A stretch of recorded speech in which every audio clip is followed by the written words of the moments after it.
சாந்தி sister. குஷியா இருக்கிறீங்களா? ஓம் சாந்தி brother, குஷியா இருக்கேன். Okay sister. இன்னைக்கு வந்து நம்ம புனித குரான் பெண்கள்ன்ற தலைப்புல வர 4வது அத்தியாயம், அதுல 79வது வசனத்துல இருந்து பார்க்க போறோம் சிஸ்டர். அது ஓகே. அன்றி இவ்வாறு கூறுகின்றவனுக்கு உமக்கு யாதொரு நன்மை ஏற்பட்டால் அது அல்லாவினால் ஏற்பட்டது என்றும், உமக்கு யாதொரு தீங்கு ஏற்பட்டால் அது நீ இழைத்த குற்றத்தின் காரணமாக உன்னால் தான் வந்தது என்றும் கூறுவீராக. இன்னும் நபியே, நாம் உம்மை ஒரு தூதராகவே மனிதர்களிடம் அனுப்பி இருக்கின்றோம். இன்னும் இதற்கு சாட்சியாளனாக இருக்க அல்லாஹ் போதுமானவன். இததானே நம்ம சொல்லிட்டு இருக்கிறோம். அல்லாஹ் பண்ணலன்ட்டு கொஞ்ச நேரத்துக்கு முன்னாடி தான் அல்லாஹ் பண்ணாருன்னு இங்கேயே வருது. இதுக்கு முன்னாடி இதுலயே வருது, நன்மையும் அவர் தான் கொடுக்கிறாரு, தீமையும் அவர் தான் கொடுத்தாருன்ட்டு. 79லே அடுத்து, சரி 78லே 79லே வருது. அவங்க கிட்ட சொல்லுங்க, நன்மை வந்து அல்லாஹ்வினால் வருது, தீமை உன்னால வருதுன்னு சொல்லுங்க. இதைத்தானே நம்ம சொல்லிட்டு இருக்கிறோம் ஆரம்பத்துல இருந்து. மாறி மாறி வரும் பைபிள், குரான், கீதை, ராமாயணத்தை, அதுக்குள்ளேயே முரண்படும். அதனாலதான் அது மனித வழின்னு சொல்றோம். இறைவனுடைய வழி எங்கேயாவது இருக்கும் அப்படின்னு சொல்றோம், நம்ம சொல்றோம் இல்லையா? அப்ப உன்னால வருதுன்னா என்ன அர்த்தம்? நீ ஏதோ ஒரு பாவம் செஞ்சிருக்கிற, அதனால வருது. அடுத்தவனால சொல்லல. இங்க முக்கியமான விஷயம், அடுத்தவனால வரல, இஸ்ரேல்காரனால வரல. பாலஸ்தீனுக்கு அவன் செய்த கர்மத்தின் வினைப்படிதான் அங்க போய் பிறக்கிறாங்க. அதை புரிஞ்சுக்கிட்டா கம்முன்னு இருக்கும். ஹோம் இருக்கிறதுலன்னு அடிக்கிறாங்க. அது எப்படி அடிக்கலான்ட்டு நீங்க எப்படின்னா, அவன் தப்பு பண்ணா அடிக்கிறான், மற்ற ஸ்டூடெண்ட் கம்முன்னு இருப்பான். நம்ம ஹோம்ஒர்க் எழுதணும்னு நினைப்பான், அவன் தான் புத்திசாலித்தனம். நாங்க போய் உட்காந்து டீச்சருக்கு எதிராக போராட்டம் பண்றோம்னா அவன் எவ்வளவு பெரிய முட்டாள். அதுதான் இங்க நடந்துட்டு இருக்கு. அதுதான் இங்க சொல்றாங்க, நன்மை ஏற்பட்டுச்சுன்னா கொடுத்தது அல்லாதான். ஆனா தீமை ஏற்பட்டுச்சுன்னா நீ செய்த தப்பின் காரணமாகத்தான் வந்ததுன்னு சொல்லு. சோ உன்னை ஒரு தூதராக அனுப்பி இருக்கிறோம். அததான் நம்ம சொல்றோம். உண்மையான தூதர் நாங்க தான். ஏன்னா நாங்க மாத்தி பேசலையே. இங்க மாத்தி மாத்தி பேசுறத நம்ம பாக்குறோமே. உடனே புத்திசாலிகளாட்டம், இல்ல அது வேற காரணத்துக்கு சொன்னது, இது வேற இடத்துல சொன்னது. சரி, வேற யாருக்கோ தானே சொன்னாங்க, அது எதுக்கு நீங்க இப்ப படிக்கிறீங்க? இப்ப இருக்கிறவங்களுக்கு உள்ளதை தானே கடவுள் சொல்ற ஞானம் எப்பத்துக்கும் பொருந்தக்கூடியதாக இருக்கும். அதை புரிஞ்சுக்கணும். சரி, நாம் உம்மை ஒரு தூதராகவே மனிதர்களிடம் அனுப்பி இருக்கிறோம். இன்னும் இதற்கு சாட்சியாளனாக இருக்க அல்லாஹ் போதுமானவன். இல்லையா? நம்ம தான் தூதர்ன்றதுக்கு அவரு சாட்சி. அது கடைசியில வெளிப்படுத்துவார், யார் உண்மையான தூதர், யார் மதத்தை மட்டும் ஸ்தாபனை செய்ய வந்தாங்க அப்படிங்கிறத வெளிப்படுத்துவார். அந்த நேரம் கதறி பிரயோஜனம் இல்லை. இந்து மதத்துல சொல்லுவாங்க, சாகும்போது சங்கரன் சொல்லி என்ன பிரயோஜனம் அப்படின்ட்டு. சரி, ஓகே சிஸ்டர், 80 படிங்க. எவர் அல்லாஹ்வுடைய தூதருக்கு முற்றிலும் கீழ்ப்படிந்து நடக்கின்றாரோ அவர் நிச்சயமாக அல்லாஹ்வுக்கே கீழ்ப்படிந்து விட்டார். இவ்வாறு கீழ்ப்படிவதை எவரும் புறக்கணித்தால் அதற்காக நீர் கவலைப்பட வேண்டாம். ஏனெனில் உம்மை அவர்கள் மீது கண்காணிப்பவராக நாம் அனுப்பவில்லை. அவ்வளவுதான். அவங்கள பாத்துக்கிற பொறுப்பு நம்ம வேலை கிடையாது. கொடுக்கறது தான் நம்ம செய்தி, எடுக்கிறத அவரு பாத்துக்குவார். அந்த கணக்கு தானாவே ரெக்கார்ட் ஆகிட்டு இருக்கும். நம்ம கொடுக்கறதும் ரெக்கார்ட் ஆகும், அதை அவங்க கேட்கறதும் ரெக்கார்ட் ஆகும், நெகட்டிவ் கமெண்ட் போடுறதும் ரெக்கார்ட் ஆகும், எல்லாமே ரெக்கார்ட் ஆகும். அவங்க இதை ஃபாலோ பண்றாங்களா இல்லையான்றது நான் அனுப்பல. ஆனா முஸ்லிம் நாடுகள் என்ன பண்ணுது? புர்கா போடலையா, முடி தெரியுதா, புடி அரெஸ்ட் பண்ணு. ஈரான்ல ஒரு பொண்ணு கொண்டுட்டானுங்க. இதுக்கு அனுப்பிச்சாரு கடவுள் சொல்றாரு, உன்னை கண்காணிக்கிறதுக்கு நான் அனுப்பல. இது தெரிஞ்ச எந்த முஸ்லீம் நாட்டிலயும் கொஞ்சம் பெண்கள் எல்லாம் பர்தா போடணும், ஆண்கள் எல்லாம் தாடி வளர்க்கணும். அப்படி இல்லைன்னா, என்ன பாய் தாடி வளர்க்கல நீங்க, என்ன பாய் உங்க சம்சாரம் புர்கா போடாம போறாங்க, அது எனக்கு மட்டும்தான்டா பொண்டாட்டி, நீ ஏன்டா கவலைப்படுற? இல்லையா? வடநாட்டுல பல நாடுகள்ல, பல ஸ்டேட்ல, பெங்களூர்ல ஒரு பொண்ணு வந்து அக்கா வந்து லவ் பண்ணி முஸ்லீம் மதத்துக்கு மாறிட்டா, தங்கச்சி இந்துவாவே இருக்கிறா. இப்ப இவங்க 2 பேருக்கு பிறந்த குழந்தைங்க அண்ணன் தங்கச்சி உறவு தான் இல்லையா? அப்ப அந்த பையன் வந்து இந்து பையன், தங்கச்சி வந்து முஸ்லிமா புர்கா போட்டு வரா. 2 பேரும் எம்ப்ளாய்மெண்ட் ஆபீஸ் போறாங்க. முஸ்லிம்ஸ் பாட்டு செம்ம அடி அந்த பையனுக்கு. அந்த பொண்ணு சொல்லுது, என் அண்ணன்ட்டு செம்ம அடி. இதுக்கா கடவுள் அனுப்பிச்சாரு. இப்ப இதெல்லாம் பண்ணா இது தீவிரவாதம்னு சொல்லாம என்னன்னு சொல்றது? தீவிரவாதத்துக்கு அர்த்தம் தெரியுமா? ஏன்னா துப்பாக்கி எடுத்து சுட்டுட்டான். ஆக்சுவலா Facebookல நம்ம வந்து ஹமாஸ் இன்னும் வார்த்தைய போட்டு அந்த வீடியோ இதுக்கு முன்னாடி போட்ட வீடியோ போட்டோம். ஹமாஸ் எப்படி தீவிரவாதின்னு சொல்லலாம் அப்படின்ட்டு நெறைய பேர் கேட்டுட்டு இருக்காங்க. ஹமாஸ்ன்ற வார்த்தையை பயன்படுத்துனதுக்காக நம்ம போஸ்டே தூக்கிட்டாங்க Facebook. அவங்க கிட்ட போய் கேளுங்க. இல்லையா? நெறைய பேர கொலை பண்ணா தீவிரவாதி தான். அப்ப இப்ப சுதந்திரத்துக்கு போராடினவர்கள்லாம் தீவிரவாதிகள் இல்லையா? தீவிரவாதிகள் தான். தீவிரவாதிகள் தான். சரி. அதனால இவங்கள பாத்துக்கிறதெல்லாம் வேலை கிடையாது. சொல்றதுதான் வேலை. மனைவியா இருந்தாலும் சொல்லிட்டு விட்டுற வேண்டியதுதான். கேட்கலன்னா அது அவங்க இஷ்டம். அது கடவுளுக்கும் அவங்களுக்குமான பொறுப்பு. அது கடவுளுடைய குழந்தை. அவங்கள தண்டிக்க நீங்க யார்? யார் உரிமை கொடுத்தது? இல்லையே இதுல சொல்லப்பட்டிருக்க. அடுத்த லைன்ல கிடையாது உனக்கு இந்த உரிமைன்னு சொல்லப்பட்டிருக்குதே. அப்ப சாத்தானுடைய வழி உனக்கு புடிச்சிட்டு நீ உன் பொண்டாட்டி அடக்கணும்னு ஆசைப்படுற. அதனால புர்கா போடுற. அதுதான் அங்க உண்மையான விஷயம். இல்லையா? அதுவும் எப்படி மூஞ்செல்லாம் மறைக்கணும். மூஞ்ச மறைக்கணும்ன்ட்டு இல்லவே இல்லையாம் குரான்ல எங்கேயுமே. இவங்க வந்து மூஞ்ச மறைச்சிட்டு போனா இவனுக்கு வசதியா போச்சு. இல்லையா? இவனுடைய அந்த ஆணாதிக்கத்தை காட்டுறதுக்கு இவனுக்கு ஒரு வசதி அது. சரி. அவர் நிச்சயமாக அல்லாஹ்வுக்கே கீழ்ப்படிந்து விட்டார். யாரு? உனக்கு கீழ்ப்படியறவங்கன்னு சொல்லிருக்காங்க. இங்க கிடையாது. கடவுள் கொடுக்கிற ஞானத்தை நம்ம கொடுக்கிறோம். அத அவங்க அவ்வளவுதான்.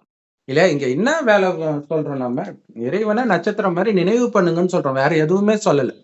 இறைவனை நினைவு பண்ணிட்டே இருங்க. ஆத்மான்னு உணர்ந்து அல்லாவை நினைவு பண்ணிட்டுருங்க. அவர் செம்பொன் நிறமான ஒளி உலகத்துல நட்சத்திரம் மாதிரி இருக்காரு.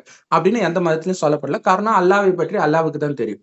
அவரே வரும்போது தான் அந்த செய்தியை கொடுக்கிறார். யாரோ ஒரு சகோதரர் கேட்டார், இந்த படத்துல வச்சு விளக்கம் கொடுக்குறீங்களே, இது உங்களுக்கு எப்படி வந்துச்சு? பிரம்மா கடவுள் வந்து கடைசின்னு ஒரு வருடம் ஒரு வயோதிகர் உடல்ல வந்து சொல்றாரு. அவருக்கு தான் பிரம்மான்னு கடவுள் பேர் வைக்கிறார். இதுதான் பிரம்மா மூலமாக உலகம் படைக்கப்பட்டதுன்னு இந்து மதத்துல சொல்றது. ஆதாம் மூலமாக படைக்கப்பட்டதுன்னு மற்ற மதத்துல சொல்லப்படுறது. எல்லாமே இவர்தான்.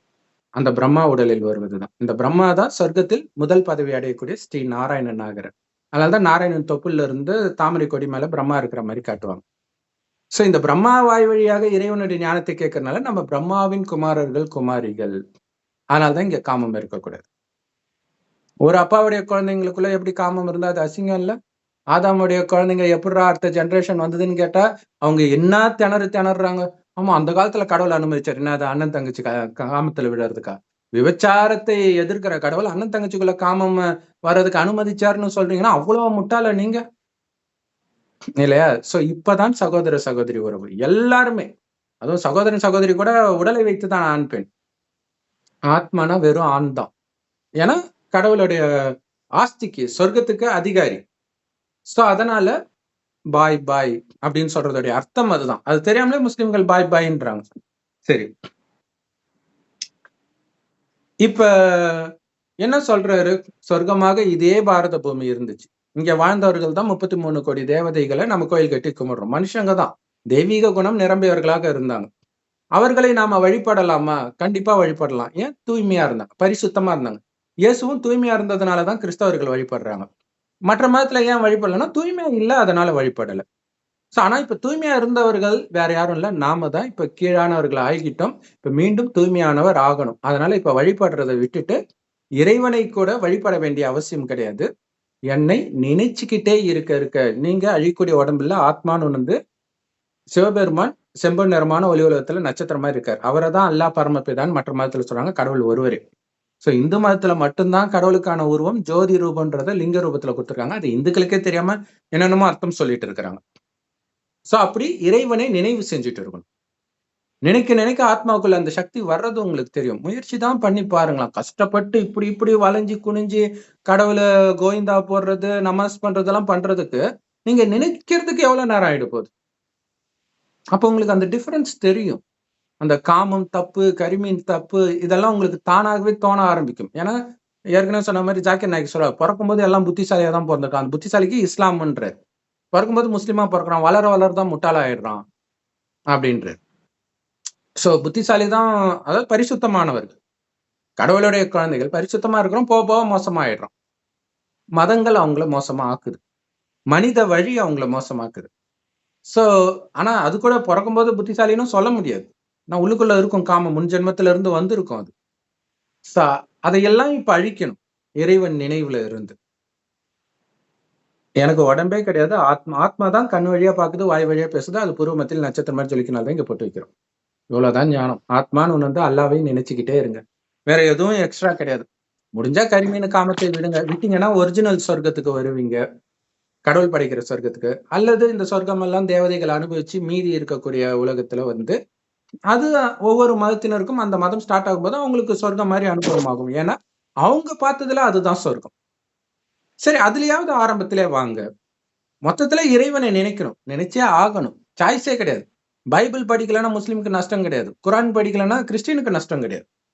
ஆனால் இந்த ஞானத்தை கேட்கலன்னா எல்லாருக்குமே நஷ்டம். ஏன்? இறைவன் கிட்ட நீங்க இறைவனை நினைத்து இறைவன் இருக்கிற அந்த செம்பொன் நிறமான ஒளி உலகத்துல நட்சத்திரம் மாதிரி, செவ்வானத்தில் நட்சத்திரம் மாதிரி அவரை நினைச்சால்தான் போகவே முடியும். இப்பவே எடுத்து பயிற்சி பண்ணீங்கன்னா ஈஸி. கடைசியில அடி உதையெல்லாம் வாங்கி எல்லாம் இழந்து துடிச்சுக்கிட்டு அந்த நேரம் பிரம்மகுமாரிகள் வந்து காட்சி கொடுப்பாங்க. யார் யார நம்புறாங்களோ அந்த இயேசுவை வணங்குறவங்களுக்கு இயேசுவா காட்சி கொடுப்பாங்க. இதெல்லாம் கடவுள் பண்ற வேலை. முருக பக்தர்களுக்கு முருகன். சோ முஸ்லிம்களுக்கு எதை நம்பினால் அவர்கள் ஆவார்களோ அப்படி ஒலியாக கொடுக்கலாம், அல்லது நபியா கொடுக்கலாம், எப்படி வேணாலும் கொடுக்கலாம். சோ அப்ப காட்சி கொடுக்கும்போது நம்புவாங்க. ஆனா கடைசி காட்சி கொடுக்கறதுனால ஒன்னும் ஆயிட போறது கிடையாது. அந்த நேரம் இறைவனை நினைக்க சொல்லுவாங்க. அப்பயும் நினைக்க முடியாது. ஏன்னா எல்லாம் குடும்பம் கண்ணு முன்னாடி கற்பழிக்கப்பட்டிருப்பாங்க. குடும்பத்தினர் கற்பழித்து கொல்லப்பட்டிருப்பாங்க. எப்படி இருக்கும்? அந்த நேரம் சக்தி கொடுப்போம். இறைவன் நினைவுல இருந்து மற்ற பற்றையெல்லாம் இப்ப விட சொல்றாரு இல்லையா? அதுதான் யுத்தமே. பற்றையா இருக்கிறது தான் யுத்தமே. பற்றையா இருக்கலன்னா கடைசியில துக்கம் வரும். அதனால யாருக்கு நஷ்டம்? கடவுள் சொல்றாரு, நீ வந்து ஃபாலோ பண்ணலன்னா நஷ்டம் உனக்கு தான். ஃபாலோ பண்ணா சொர்க்கத்தில் உயர்ந்த பதவி நீ அடையிற. குரான்லயும் இருக்குது. நீங்க ஃபாலோ பண்ணாதனால அல்லாஹ்வுக்கு எந்த நஷ்டமும் கிடையாது. உங்களுக்கு தான் நஷ்டம் அப்படின்னு சொல்றாரு. சோ அதனால ஒரிஜினல் தூதர் அதை புரிஞ்சுக்கணும். கடவுள் ஒருத்தர் தான். அவரே வந்து ஞானத்தை கொடுக்கும்போது அந்த செய்தியை எடுத்துட்டு போய் மற்றவர்களுக்கு கொடுக்கணும். அப்படி கொடுக்கிறவங்க இப்ப இயேசு வராரு. இயேசுடைய சிஷ்யர்கள் போய் அந்த செய்தியை கொடுக்குறாங்க. அது இயேசுடைய செய்தி. இயேசு வந்தாதானே கொடுக்க முடியும் அந்த செய்திய. அதே மாதிரி கடவுள் வந்தாதான் அவருடைய செய்தியை கொடுக்க முடியும். இல்ல அவர் மேல இருந்தே அனுப்புனார், அப்படியே மாத்தி மாத்தி அனுப்புறாரு, நேரத்துக்கு ஏத்த மாதிரி அனுப்புனாருன்னு உங்களை நீங்களே ஏமாத்திக்கிறது தான் உங்களுக்கு பிடிச்சிருக்குது, வசதியா இருக்குது, காமத்தை விடாம இருக்கிறது, கரிமீன் விடாம இருக்கிறதுக்கு ஒரு நல்லா இருக்குதுன்னா வாழ்த்துக்கள். ஒரிஜினல் சொர்க்கத்துக்கு வரணும்னா இது ஞானம், அவ்வளவுதான். சோ அப்ப தூதருக்கு கீழ்ப்படிந்து நடக்கிறவங்க, கீழ்ப்படிகிற விஷயம் எல்லாம் இங்க கிடையாது. கடவுளுக்கு தான் கீழ்ப்படியணும். ஞானத்தை கொடுக்கிறோம், எடுத்துக்கிறீங்களா எடுக்கலையா அப்படிங்கிற விஷயம்தான். மற்றபடி அவங்க புறக்கணிச்சா அதை பத்தி எல்லாம் நீ கவலைப்பட தேவையில்லை. ஆனா கடவுள் சொல்றாரு, திரும்ப திரும்ப வாய்ப்பு கிடைக்கும் போது சொல்லிக்கிட்டு இருங்கன்ற. அவங்க ஃபாலோ பண்றாங்களா இல்லையான்றது வந்து அது உங்களுக்கு தேவையில்லாத வேலை. சொல்றது மட்டும்தான் உங்க வேலை. ஏன்னா கடைசி நேரத்துல வைராக்கியம் வந்து நம்மை விட முன்னாடி போவாங்க, யாருக்கு தெரியும் இல்லையா? நீங்க சொல்லிக்கிட்டே இருங்க. சரி, முஸ்லிம்களுக்கு எல்லாம் இருக்கிற வைராக்கியத்துக்கு இந்த ஞானம் எல்லாம் எடுத்தாங்கன்னா பிரம்மகுமாரிகள் பிச்சை எடுக்கணும், அந்த அளவுக்கு முன்னாடி போவாங்க. ஆனா என்ன பண்றது, நாடகத்துல பெரும்பான்மையானவர்களுக்கு இல்ல, ஆனா சில முஸ்லிம்கள் மாறுவாங்க. மாறுவாருன்னா என்ன, தேவதையில இருந்து போனவங்க மாறுவாங்க. சோ இப்ப இந்த வீடியோ பத்தி நிறைய பேர் மாறி இருக்கிறாங்கன்றது உங்க கமெண்ட் பார்க்கும்போது நமக்கு தெரியுது. கமெண்ட் போடாம இன்னும் நிறைய பேர் இருப்பாங்க. சரி, 81 சிஸ்டர். நபியே, உம்மிடம் இருக்கும்போது உமக்கு முற்றிலும் கீழ்ப்படிதல் ஆகும் என அவர்கள் தங்கள் வாயால் கூறுகின்றனர். பிறகு அவர்கள் உம்மிடத்தில் இருந்து வெளியேறி விட்டாலோ அவர்களில் ஒரு கூட்டத்தினர் உம்மிடம் தாம் கூறியதற்கு மாறாக இரவெல்லாம் சதி ஆலோசனை செய்து கொண்டே இருக்கின்றனர். அவர்கள் இரவெல்லாம் சதி ஆலோசனை செய்பவற்றை அல்லாஹ் பதிவு செய்து கொள்கின்றான். ஆதலால் நீர் அவர்களை புறக்கணித்து விடுவீராக. சகல காரியங்களையும் ஒப்படைத்து முழுமையாக அல்லாஹ்வின் மீதே நம்பிக்கை வைப்பீராக. உம்மை பாதுகாப்பதற்கு பொறுப்பேற்பவனாக இருக்க அல்லாஹ் போதுமானவன். நைட் எல்லாம் தூங்காம உட்கார்ந்துட்டு ஆலோசனை பண்ணிட்டு இருப்பாங்களா? ஏன் அதை பகல்ல பண்ண மாட்டாங்களா?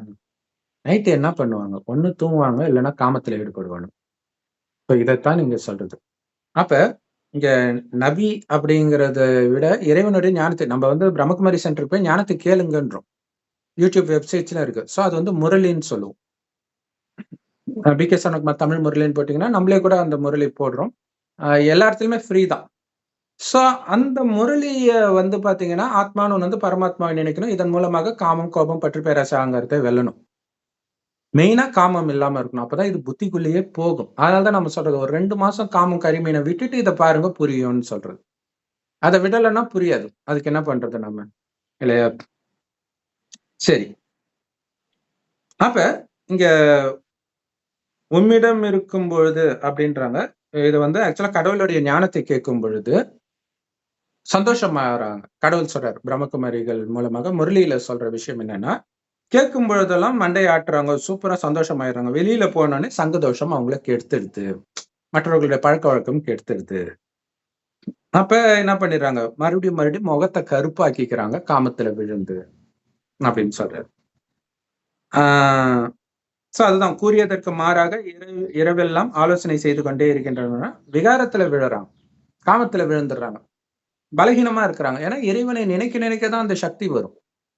அது எடுத்த உடனேவும் வெல்றது கஷ்டம்தான். 2 பேரும் ஞானம் எடுத்தாலே, கணவன் மனைவி 2 பேரும் எடுத்தாலே, இதுல ஒருத்தர் எடுக்கலைன்னா முடிஞ்சு போச்சு. இருந்தாலும் வைராக்கியமா இருந்தா ஒண்ணும் பண்ண முடியாது. பட் ஆனா ஐயோ கணவன் பாவம் எவ்வளவு சம்பாதிச்சு போடுறாரு, அவர் இதை தானே கேட்கிறாரு அப்படி கருணை போடுறாங்களாம். இதனால யாருக்கு நஷ்டம்? உங்களை நீங்களே அழிச்சுக்கிறீங்க. அல்லாவின் செல்வத்துல எங்க உங்க கணவர் சொல்றாருன்னு உங்க அப்பா கோடீஸ்வரர் சொத்து எழுதி கொடுத்தா வேண்டான்னு விட்டுருவீங்களா? சொர்க்கத்தை எழுதி கொடுக்கிறார். தங்க செங்கற்களால் கட்டப்பட்ட மாட மாளிகையில இருப்போம். அது வந்து இப்ப முஸ்லிம்கள் கிறிஸ்டியன்ஸ் வந்து இதை ஃபாலோ பண்ணலன்னா பிரச்சனை கிடையாது. ஏன்னா அவங்களுக்கு சொர்க்கத்தை பற்றி தெரியாது. அவங்கள பொறுத்த வரைக்கும் திராட்சை தோட்டத்துல உட்கார்ந்துட்டு இருப்பாங்க, பக்கத்துல நதி ஓடும். எவனுக்குமே சொர்க்கத்துக்கு போகணும்னு ஆசையே வராது இல்லையா? இங்க கடவுள் அக்கு வேற ஆணி வேற. சொர்க்கத்துல என்னெல்லாம் இருக்கும், உங்களுடைய குணம் எப்படி இருக்கும், அங்க இருக்கிற மனிதர்கள் எப்படி இருப்பாங்க, விலங்குகள் எப்படி இருக்கும், அத்தனையும் சொல்லிக்கிட்டு இருப்பார் முரளியில. அப்ப அதையெல்லாம் மிஞ்ச வைக்குது இந்த காமம். ஏன்னா இதை பற்றி சிந்தனை வரவிடாம புத்திய வந்து பூட்டு போட்டுருது சாத்தான்றாரு கடவுள். அதுக்கு இறைவன் நினைவிலேயே சதா இருக்கணும். கணவன் மனைவிக்கு இடையில ஞானம் என்கிற வாள் இருக்கணும்ன்ற ஒரு அந்த கணவன் மனைவி தானே அப்படி ஜாலியா பேசிக்கலாம், அது கூட கூடாதுன்ற. இறைவனை பற்றி மட்டும் பேசுன்ற.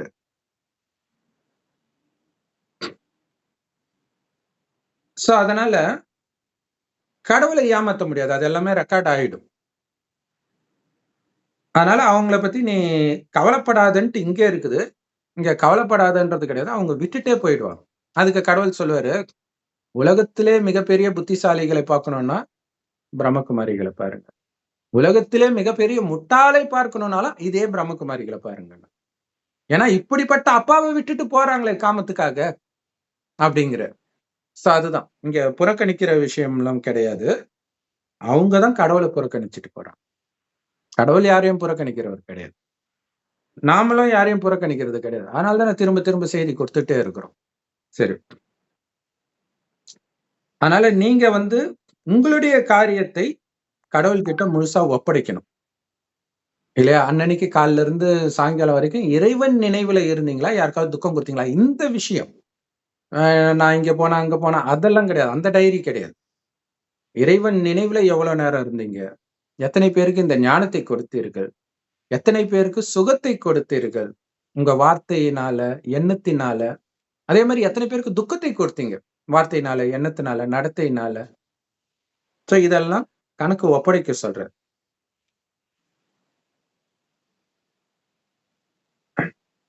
சோ உம்மை பாதுகாப்பதற்கு பொறுப்பேற்பவனாக இருக்க அல்லாஹ் போதுமானவன் இல்லையா? சோ நம்ம வந்து எல்லாத்தையும் அந்த அல்லாஹ் போதுமானவன்றதான் அங்க முக்கியமான விஷயமே. அனைத்தையும் மறந்து இறைவனை மட்டும் நினைக்கணும்ன்ற.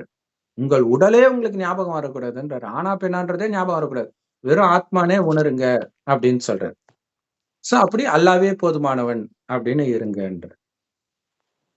மற்றபடி மற்றவர்கள் பண்றது ரைட்டா தப்பா நியாயம் விசாரிக்கிறது நம்ம வேலை கிடையாது.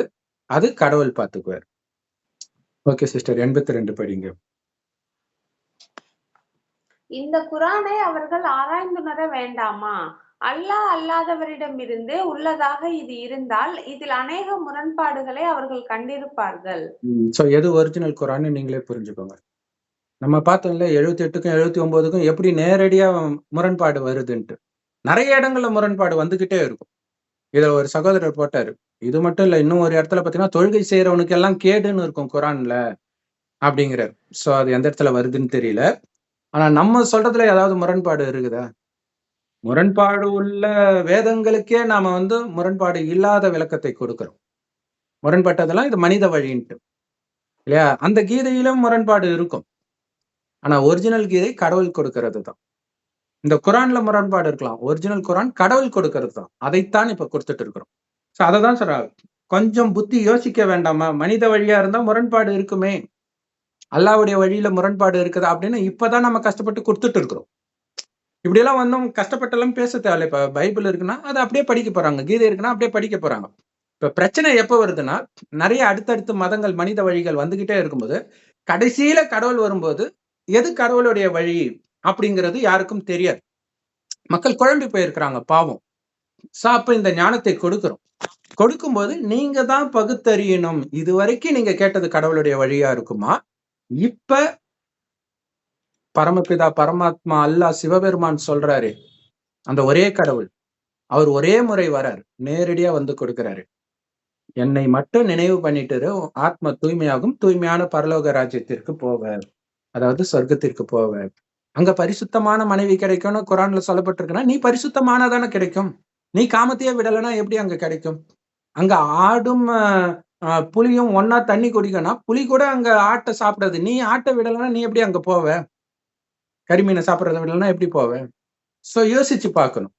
எது உண்மையிலே கடவுளுடைய வழியாக இருக்கும் அப்படின்னு அந்த சொர்க்கத்தின் குணத்தை எடுத்துட்டு வர வைக்கிற. சோ அநேக முரண்பாடுகள் எதுல இருக்குது? உடனே நம்ம புத்திசாலித்தனமா இல்ல இதெல்லாம் வேற காலத்துல வந்தது. ஒண்ணும் கிடையாது. இதுல இருக்கிறது எல்லாமே பைபிள்ல உள்ள கதை தான். ஆனா அதுக்கு வேற அந்த கதையே கொஞ்சம் திரிச்சு நபி ஹதீஸ்ல சொல்லியிருப்பாரு போல இருக்கு. இன்னும் ஹதீஸ் நம்ம படிக்கல. ஏன்னா நிறைய விஷயங்கள் இவங்க சொல்ற விளக்கம் அப்படி இருக்குது. ஆனா அதோடைய ஒரிஜினல் கதை நம்ம பைபிள்ல படிச்சுட்டு தான் வரும் இல்லையா? சாலமன் எப்படி ஒரு ராஜாவா இருந்து கடவுளுக்கு கீழ்ப்படிந்தவனா இருந்து கடைசியில பொம்பளை பொறிக்க ஆவறான்றதான் கதை. ஐயோ சாலமான் எப்படிப்பட்டவர் அப்படிலாம் குரான்ல போடல. அதுக்கு நாம என்ன பண்ண முடியும்? இல்ல ஒரிஜினல் கதை அங்க இருக்குது. பட் எதுவுமே ஒரிஜினல் கிடையாது. எல்லாமே நடக்காததுதான். சோ அப்ப நம்ம ஆனா அதுல கரெக்டா இருக்குது. ஒருத்தன் நல்லவனா இருப்பவன் அது ஒரே காலத்தில் நடக்கிறது கிடையாது. ஆரம்பத்தில் நல்லவர்களா இருந்தா போக போக போக காமத்தில் மூழ்கும் பொழுது அவர்களை இறைவன் ஞானத்தை கொடுத்து மீண்டும் மாத்துறதுதான். ராமாயணமா இருக்கட்டும், குரானா இருக்கட்டும், பைபிளா இருக்கட்டும், எல்லாமே. அந்த எகிப்துல அடிமையா இருந்தாங்கன்றது இந்த 5 விகாரத்துக்கு அடிமையா இருக்கிறவங்க. எகிப்துல கிடையாது, ஒட்டுமொத்த உலகத்திலும். ராவண ராஜ்யத்தில் சீதை மட்டும் இல்ல, நாம எல்லாரும் இருக்கிறோம். அந்த இலங்கையில கிடையாது, ஒட்டுமொத்த உலகமும் இப்ப இலங்கை தான். இங்க மீட்கிறதுக்காக ராமரா வருபவர் சிவபெருமான் இந்த பூமிக்கு வந்துதானே மீட்கிறாரு. இலங்கைக்கு போய் தானே சண்டை போட்டு மீட்டுட்டு வர்றாரு. சோ அதை புரிஞ்சுக்கணும். அவரே நேரடியா வருவார் அப்படிங்கறதா இங்க முக்கியமான விஷயமே. அவரு வரவே மாட்டாரு. சரி, அப்ப மோசஸ் கிட்ட நேரடியா தானே பேசினாரு. மேல இருந்தா பேசினாரு. மோசஸ் கண்ணு முன்னாடி பாப்பாரு, ஒரு நெருப்பு எரியும், அங்க சத்தம் வரும்னு கேட்பாங்க. இதோட அர்த்தம் என்னன்னா, நாம இங்க ஆத்மாவை மட்டும் பாக்குறோம் இல்லையா? அதே மாதிரி பிரம்மா உடலில் சிவபெருமான் வந்தாலும் நாம இறைவன் பேசுறாரு, அந்த ஜோதி பேசுறதுனே பாக்குறத அங்க அப்படி காட்டுறாங்க. முள்ளுக்காட்டுல ஏன் அப்படி காட்டுறாங்க? பல அர்த்தம் அதுல இருக்குது. இந்த கலியுகமே ஒரு முள்ளுக்காடு, சொர்க்கம் பூந்தோட்டம். முள்ளுக்காடு எரியிற நேரத்தில் அவர் வராரு இல்லையா? அதாவது உலக அழிவின் போது அவர் வராரு. அவருமே ஜோதி ரூபத்துல இருக்காரு. இத்தனை விஷயமும் அந்த ஒரு விஷயத்துல அடங்குது. அவர் வந்துதானே பேசுறாரு, பூமிக்கு வந்துதானே பேசுறாரு. மோசஸ் இங்கதானே இருந்தாரு. அப்புறம் அவர் வரவே மாட்டாருன்னா அப்ப அப்ப அப்ப முரண்படுறாங்க பாருங்க. அவங்களுக்கே தெரிய மாட்டேங்குது. சோ சிந்தித்து தெளிபவர்களுக்கு மட்டுமே குரானா இருந்தாலும் சரி, பைபிளா இருந்தாலும் சரி, ராமாயணமா இருந்தாலும் சரி, மகாபாரதமா இருந்தாலும் சரி புரியும். ஆனா இதுல என்னன்னா கோடியில ஒருத்தருக்கே புரியும். ஏன்னா சொர்க்கத்துல கோடியில ஒருத்தர் தான் வர முடியும். சோ அந்த கோடியில ஒருத்தர் நீங்களா இருந்தால் மட்டும்தான் தினம் தினம் நம்ம வீடியோவை பார்க்கக்கூடிய பொறுமையும் இருக்கும். ஏன்னா என்னதான் உங்களுக்கு முரண்பாடு இருந்தாலும் பிடிச்சி இழுக்குது இல்ல, இதை பார்க்காம இருக்க முடியல.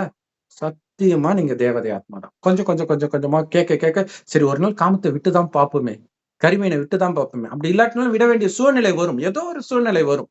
கைகால் வராம படுப்பீங்க. அப்படிதான் விடணுமா? யோசிச்சு பாருங்க இல்லையா? அல்லது பொண்டாட்டி எங்கேயாவது போயிருக்கலாம். ஆனா அதுக்குமே சுய இன்பம் இந்த மாதிரி பழக்கத்துக்கு அடிமையாயிடுறாங்க. சோ அதுவும் இல்லாம ஆபாச படம் இதெல்லாம் இல்லாம இருந்து பாருங்க, உங்களுக்கு தெரியும் அந்த டிஃபரன்ஸ். ஓம் சாந்தி. தேங்க்ஸ் ஃபார் வாட்சிங். அடுத்த வீடியோல பார்ப்போம். ஓம் சாந்தி. ஓம் சாந்தி சிஸ்டர். தேங்க்யூ. Thank you brother. ஓம் சாந்தி.